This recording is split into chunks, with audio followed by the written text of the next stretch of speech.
थोड़ी देर पहले जिस तरीके से दो राय सामने आई जस्टिस गुप्ता की और जस्टिस धूलिया की, उसके बाद वकील अब क्या कह रहे हैं कोर्ट रूम से बाहर निकल के, वो भी आपको सुनवाते हैं।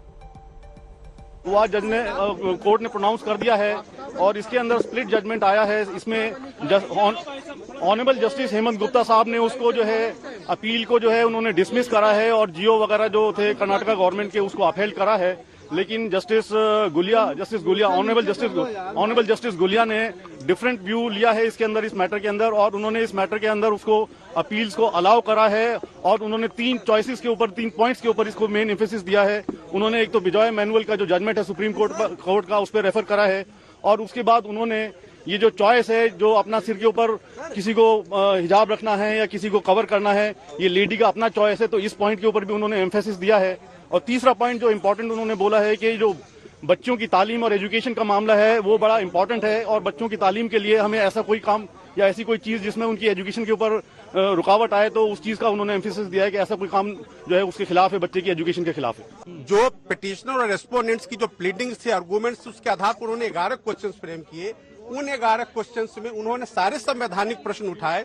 उसमें आप देखेंगे पहला कि कर्नाटक सरकार सेक्शन 131 के तरह यह रेगुलेट या डेलीगेट करके हिजाब पर बैन का ऑर्डर पारित कर सकती थी, नहीं कर सकती थी। ये हिजाब एसेंशियल प्रैक्टिस का पार्ट है, नहीं है। और जो आर्टिकल 25, 19, 14 सबका हवाला देते उन्होंने 11 क्वेश्चन फॉर्मुलेट किए हैं और उन सारे क्वेश्चंस का जो आंसर उन्होंने दिया है यह कहते हुए कि इस आधार पर एसएलपी स्वीकार योग्य नहीं है और उन्होंने खारिज किया है। जबकि जस्टिस धूलिया ने आर्टिकल 25 और 19(1) के आधार पे ही सारे एसएलपी को अलाउ किया है। बिल्कुल। और उन्होंने 3 पॉइंट्स के ऊपर इसको ज्यादा एम्फेसिस दिया है कि एक तो बिजॉय मैनुअल का जो जजमेंट है सुप्रीम कोर्ट का, और उसके अलावा उन्होंने ये पॉइंट उसके अंदर एम्फेसिस दिया है कि ये चॉइस है, ये लेडी का अपना चॉइस है, उसको अपने सिर के ऊपर कोई हिजाब रखना है या कोई कुछ रखना है, ये उसकी अपनी पर्सनल चॉइस है। और तीसरा उन्होंने जो एम्फेसिस दिया है वो है उसकी बच्ची girl education for girl child के ऊपर उन्होंने एम्फेसिस दिया है कि इस टाइप की कोई प्रैक्टिस वगैरह जो है वो अगर बच्चा कर रहा है तो उससे उसकी एजुकेशन पर रुकावट ना आए, ये चीज के ऊपर उन्होंने एम्फेसिस दिया है। लेकिन अल्टीमेटली जजमेंट जो है वो आने के बाद बेंच ने उसको रेफर करा है आगे अब नई बेंच बनेगी इसके अंदर। वकीलों की राय आपने सुनी। संजय शर्मा भी हमारे संवाददाता लगातार हमारे साथ बने हुए। संजय, सवाल एक, चूंकि स्प्लिट फैसला आया है, दोनों के अपने अलग अलग विचार, तो एक को क्या दलीलें सही लगी कि बैन के समर्थन में और एक बैन के खिलाफ में, क्यों, क्या क्या दलीलें थी दोनों की? दलीलें ये थी कि याचिकाकर्ताओं की तरफ से जिन्होंने कर्नाटक सरकार का आदेश और गवर्नमेंट ऑर्डर और कर्नाटक हाई कोर्ट के फैसले को यहां चुनौती दी थी, उनका यह कहना था कि इस्लाम में जो लिखा है, कुरान में लिखा है, जो हमारी एसेंशियल प्रैक्टिस है, उसे अलाउ किया जाए। क्योंकि स्कूल में किसी भी, उन्होंने कई देशों के कोर्ट्स के फैसलों का हवाला भी दिया और उन्होंने कहा कि वहां भी इस तरह की बात थी, लेकिन एसेंशियल प्रैक्टिस को, धार्मिक रीति रिवाज, धार्मिक प्रथा और धार्मिक मान्यताओं को पालन करने की छूट दी गई, लिहाजा सुप्रीम कोर्ट भी इसे दे। जब कई वकीलों ने, याचिकाकर्ताओं की तरफ से कई वकीलों ने विदेशी कोर्ट्स के फैसलों का हवाला दिया, तो कोर्ट ने कहा कि अब आप लोग थोड़ा भारत भी आ जाइए, क्योंकि भारत का लैंड ऑफ लॉ अलग है, उन देशों का अलग है, उन देशों के उन्होंने जो भी फैसले दिए हैं वो अपने हिसाब से दिए हैं, लेकिन हमें आप यहाँ की दलील बताइए, यहाँ का संविधान है, हमारा अपना संविधान है, अपनी सारी चीजें हैं वो बताइए। इस पर उनका ये कहना था कि जो एसेंशियल धार्मिक प्रैक्टिस है उसे अलाउ रहने दिया जाए। इसे यूनिफॉर्म पहनने से मना नहीं कर रहे, लेकिन उसके साथ साथ उन्हें हिजाब पहनने की इजाजत भी दी जाए। उन्होंने ये भी दिया कि बहुत सारे लोग रुद्राक्ष पहनकर, जनेऊ पहनकर, कलावा बांधकर आते हैं, क्रॉस डालते हैं।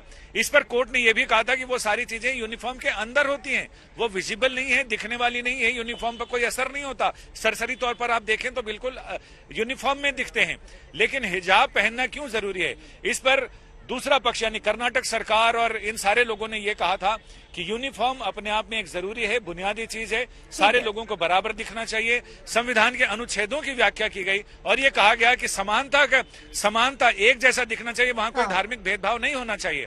इस पर जजमेंट आ ही चुका है। अब चीफ जस्टिस के सामने मामला जाएगा, चीफ जस्टिस नई बेंच कंस्टिट्यूट करेंगे और कौन कौन से जज उसमें शामिल होंगे, कौन लीड करेंगे, कब से सुनवाई होगी, ये सारा भविष्य के गर्त में। ठीक है संजय, आप नजर बनाए रखिए। किशन, जरा आप वहां पर अगर लोग पॉसिबल उनसे बात कर पाए, क्योंकि आज नजरें इस बात पर थी कि क्या सुप्रीम फैसला आ सकता है, लेकिन अभी फिलहाल ये फैसला आया नहीं है। अब बड़ी बेंच को हो सकता है पूरा मामला जाए और कुछ और वक्त अभी लग सकता है। लोग क्या कह रहे हैं, उनकी प्रतिक्रियाएं। देखिए अर्पिता, अलग अलग ओपिनियन है। फिलहाल हम जयपुर में आमेर एरिया के पास में खड़े हैं। हमारे साथ में कुछ मुस्लिम महिलाएं आप देख सकते हैं फ्रेम के अंदर, काफी एक्साइटेड थी इस जजमेंट के लिए, लेकिन फिलहाल ये रेफर करते हैं कि हम बात करते हैं यहाँ पर हमारे साथ में। आप किस तरह से देखती है मतलब इस पूरे मामले को जो है? देखिए, मैं तो संविधान के पॉइंट ऑफ व्यू से देखती हूँ। संविधान हमें इजाजत देता है कि हम क्या पहन रहे हैं और क्या ओढ़ रहे हैं, और इस संविधान के नियम को कोई भी उल्लंघन करता है, मेरी नजर में तो वो देशभक्त नहीं हो सकता, क्योंकि वो शांति भंग कर रहा है किसी न किसी बहाने से। कभी गाय के नाम से, कभी मॉब लिंचिंग के नाम से, कभी हिजाब के नाम से, या किसी और भी मैटर पे। मैं ये दलित के मैटर पे अगर मैं बात करूं तो सभी मैटर जो हिंदुस्तान में इस वक्त हो रहे हैं वो सारे संविधान का उल्लंघन कर रहे हैं, उनके नियमों का उल्लंघन कर रहे हैं। तो उसको मैं कैसे अच्छी नजर से देख सकती हूँ? हमें इजाजत दी है हमारे लॉ ने, जो हमारा देश का कानून है, जो संविधान है, उसने हमें इजाजत दी है कि हम अपने हिसाब से अपनी जिंदगी को चल सकते हैं। रहा सवाल स्कूल के हिजाब का, तो वहां पर पहले ही क्लियर हो चुका था कि वो बच्चियां गेट तक पहन रही थी, गेट के अंदर नहीं पहन रही थी। फिर वो इशू क्यों उठा?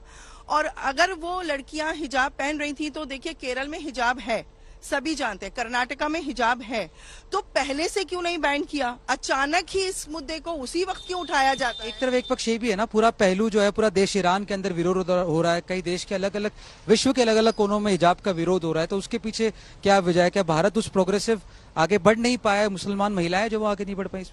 नहीं सर, सबसे बड़ी गलतफहमी तो ये है कि हिजाब जो है मुस्लिम महिलाओं के प्रोग्रेस में रुकावट है। ये सबसे बड़ी गलतफहमी है। अभी शायद आपने लेटेस्ट न्यूज कल की नहीं सुनी होगी, बिहार की 2 हिजाब की ही अलीगढ़ मुस्लिम यूनिवर्सिटी की पढ़ी हुई लड़कियां जज बनी हैं।